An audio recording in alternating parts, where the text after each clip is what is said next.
Okay, pal. So, just wanted to go through a quick breakdown, like you'd already said. So the events, obviously, for the comp are as follows.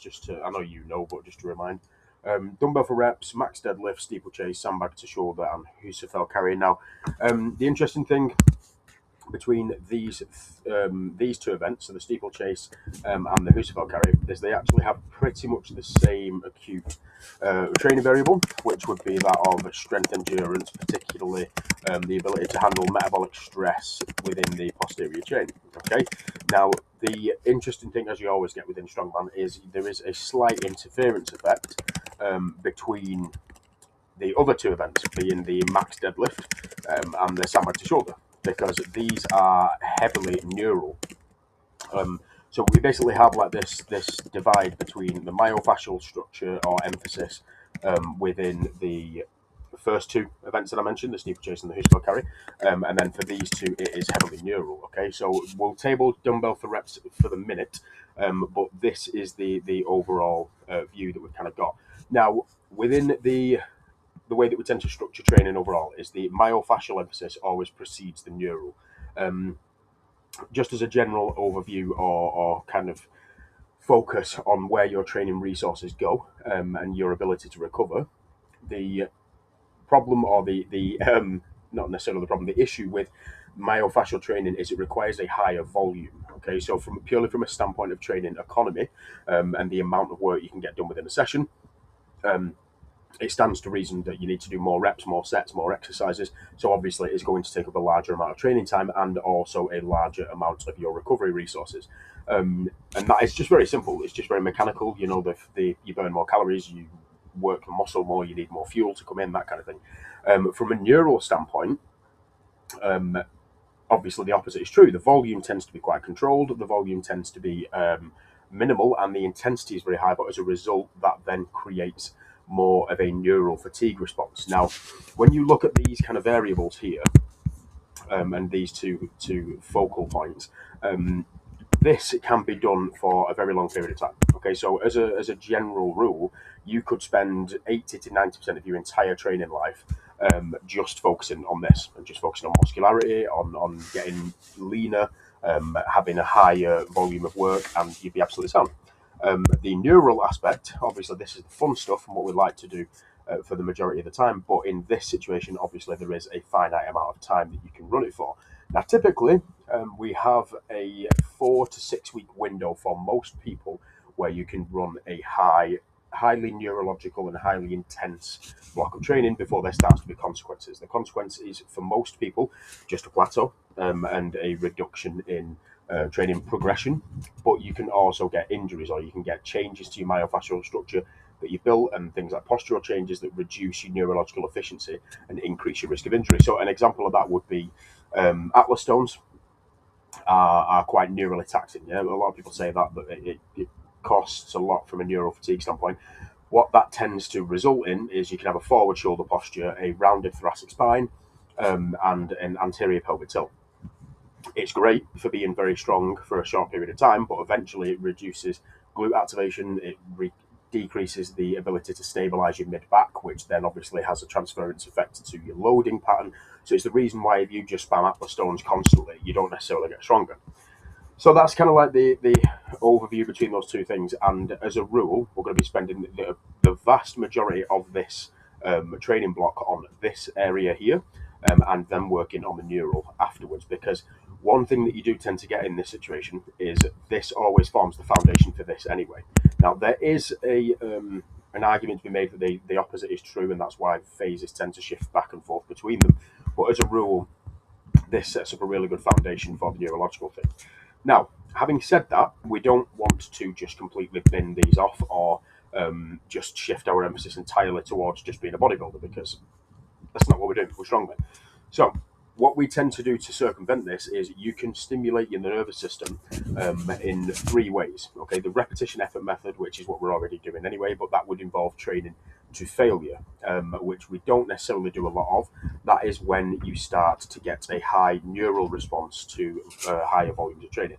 We then have dynamic effort work or triphasic work, which is another one. And then we have maximal effort work. Now, the maximal effort work is what I said a minute ago. That will be towards the back end of the training cycle, and that's where we'll be pushing for higher intensities. In the meantime, between that, the neurological aspect is taken care of through triphasic work, which is an emphasis on different contractile methods, so things like isometrics and eccentrics, and then also the dynamic effort method. Now, the benefit to particularly this kind of work here is it will improve your postural position, it'll improve your neurological efficiency without necessarily creating a massive amount of neural fatigue. So that's kind of like the overall from a training principle standpoint. Now, in terms of the exercise selection themselves, okay, we've got here, like I said, let's go through the max deadlift first. Now, your main movements here where we're working on the deadlift is kind of obvious. It's the deadlift. We've then got your bent over row. We've got your Nordics in this part here. And then we've got your front squats over here, as well as some of the core work, but that's kind of global and it will affect everything.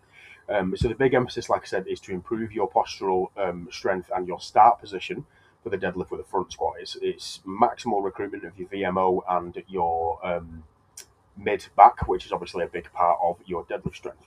Here, we'll be working on getting a decent amount of neurological efficiency. So it's not necessarily speed work, but the intensity is fairly low. So we'll create a really big foundation of just improving your skill, and then it will be really refined in that movement so that when we transfer over to a higher intensity, it'll feel really fluid. Steeplechase. Now, again, we've obviously got some specificity here with the sandbag carries themselves, but what you'll also see is on other movements, like, for example, on your Zercher squat, and the assistance work, like I said, with the Nordics, because some movements do obviously transfer over, and partly the acute variables on here. And one of the reasons why I've gone for a higher volume protocol is it will increase your strength endurance of your posterior chain. So you can get what you've got to remember is just because these are the comp specific movements doesn't mean they don't carry over into each other. Do you know what I mean? So we're kind of using this one as a secondary assistance exercise for your steeplechase as well. It's something I do with Paddy constantly. It's one of the reasons why Paddy is as fit as he is, because we never really drop below 5 reps in training on the deadlift ever. He's always doing higher reps because it just gives him a good base for other movements. Your sandbag to shoulder, again, we have an element of specificity in there. Your Zerchers and your front squats will both help with extension power there, but the Zercher squat especially, I'm a big fan of. It's lower center of gravity, similar to where the sandbag would be on the extension portion of the movement. So it just teaches you to get a decent pop off the out of the lap position, again, without it being ultra specific straight away, so we can handle a decent amount of intensity on that without necessarily having to just spam sandbags constantly. Now, this is where it gets a little bit more interesting. Just give me 1 second, find them there. I've kept the log press in, mainly because that is a movement that we need to be working on year round, pretty much. Log is one of those things where if you can do it, then keep doing it. Because it's just the hardest press variation from a postural standpoint that you can do. So this is usually better if from a skill aspect than just running push press year round or something like that. Okay. Now with the dumbbell, we'll just go to that for a moment before the Husafel. With the dumbbell, I have put in a precursor for your single arm dumbbell press to be strict. Okay, so this is obviously you're not going to strict press, and obviously we don't want you to strict press, but it gets you used to having unilateral loading through your upper body, having a decent amount of torso rotation towards the dumbbell, which is what you should be doing on a monster dumbbell as well, and just getting you used to loading that pattern and that position. After that, most of the work that we are doing at the moment on your dumbbell without it's going to come in from next week, doing some like push press work on it, is in the assistance work. So, for example, your single arm scapular swimmers and your lateral raises, the dumbbell requires a high amount of shoulder stability to come from the lateral delt and from your rotator cuff. So that's something that we need to be working on constantly. If there is any kind of demand from the pressing standpoint, rather than just from your lower body, it's going to come in the form of higher degrees of external rotation as well, which is why the behind the neck press is in there, and a higher amount of tricep activation if you were having to press the movement out, which ideally we wouldn't want to do, but because it's a fairly new movement for you, you're going to have some press at the top position. So yeah, that's going to come in the form of your floor press as well. Okay. And then, yeah, like I said, in terms of the Husafel carry, it's actually just very, very similar to the steeplechase in terms of how we're trading that, which is another reason why the Zercher is in, because this has a high degree of transfer to both movements, both the steeplechase, the sandbag to shoulder, all three movements, and the Husfeld, particularly the Husfeld position on this one. So yeah, I hope that covers everything for you, pal. Like I said, the main changes that are going to happen are one was to. Oh, we've also got sandbag toss in because it's a movement that we said we want to be doing. We need to get stronger on anyway. But it also trains your hinge pattern in a ballistic fashion, so you actually get a high amount of transfer between this and this movement anyway. But yeah, if there's anything else you want me to go through, pal, just give me a shout. But hopefully that does shine a little bit of light on it.